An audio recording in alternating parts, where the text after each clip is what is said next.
భీమనపల్లి అనే గ్రామంలో రవి అనే బాలుడు ఉండేవాడు. రవి ఎంతో అద్భుతంగా బొమ్మలు గీస్తూ ఉండేవాడు. తల్లి దగ్గరకు వచ్చి చూస్తుంది. రవి తను గీసిన బొమ్మను తల్లికి చూపిస్తాడు. అమ్మా, ఈ బొమ్మ ఎలా ఉంది? నీ బొమ్మలు చాలా బాగుంటాయి. నిజంగా నీకు చాలా గొప్ప కళా ప్రతిభ ఉంది. అమ్మా, నాకు బొమ్మలు గీయడం చాలా ఇష్టం. ఏదో ఒకరోజు ఈ బొమ్మలతో గొప్ప పేరు సంపాదిస్తాను. సరే బాబు, నేను వంట చేయాలి, నువ్వు ఇక్కడే ఉండు అని చెప్పి వంటగదిలోకి వెళ్తుంది. అమ్మా, నేను ఆడుకోవడానికి బయటకు వెళ్తా. వెళ్ళు, కానీ ఆ అడవి వైపు మాత్రం వెళ్ళకు. ఏమమ్మా, ఎందుకు వెళ్ళకూడదు? అక్కడ పాడుబడ్డ భవనం ఉంది, అక్కడికి వెళితే ప్రమాదం అలాగే అమ్మా అంటూ రవి బయటకు వెళ్తాడు.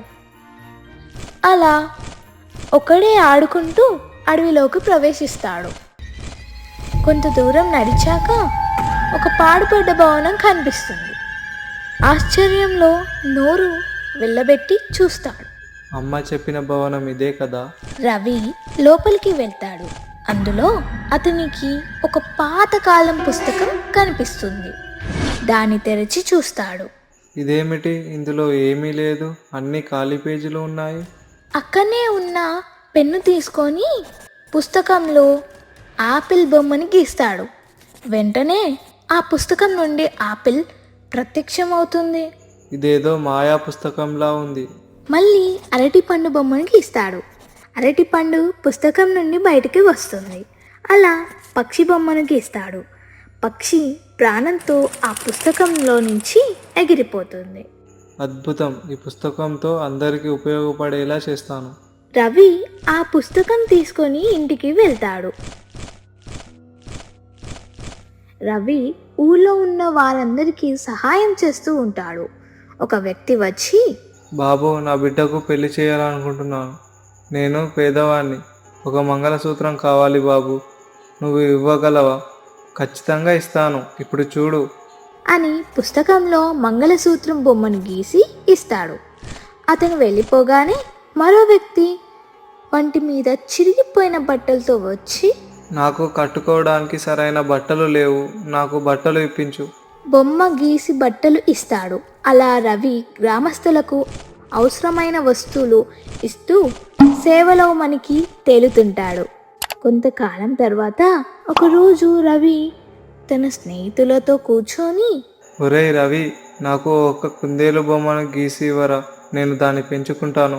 రవి కుందేలు బొమ్మని గీసి ఇస్తాడు. ఒరేయ్ రవి, మా తాత చెప్పిన కథలో భయంకరుడైన రాక్షసుడు ఉండేవాడని చెప్పాడు. ఒకసారి భయంకరుడైన రాక్షసుని గీయరా. రవి గీయగానే భయంకరమైన రాక్షసుడు ప్రత్యక్షమైన ఆ గ్రామంపై పడి నానా బీభత్సం చేస్తాడు. గ్రామ ప్రజలంతా భయంతో అటు ఇటు పరుగులు పెడతారు. రవి వెంటనే ఆచించి పుస్తకంలో విల్లు బాణాలు ఇస్తాడు. అవి రవి చేతిలోకి వస్తాయి. వెంటనే రవి రాక్షసుడిపై యుద్ధం ప్రారంభిస్తాడు. నేలపై నుండి రవి బాణాన్ని వేస్తాడు.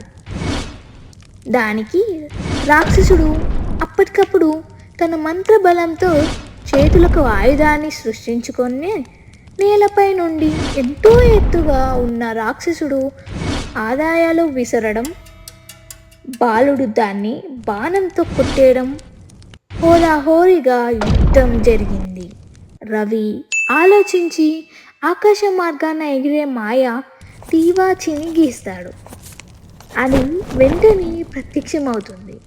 దానిలో నిలబడి పైకి ఎగురుతూ అతని కంటిలో బాణం వేస్తాడు. అంతలో రాక్షసుడు చనిపోతాడు. ఈ కథ నచ్చినట్లయితే లైక్ చేయండి, షేర్ చేయండి, మా ఛానల్కి సబ్స్క్రైబ్ చేయండి.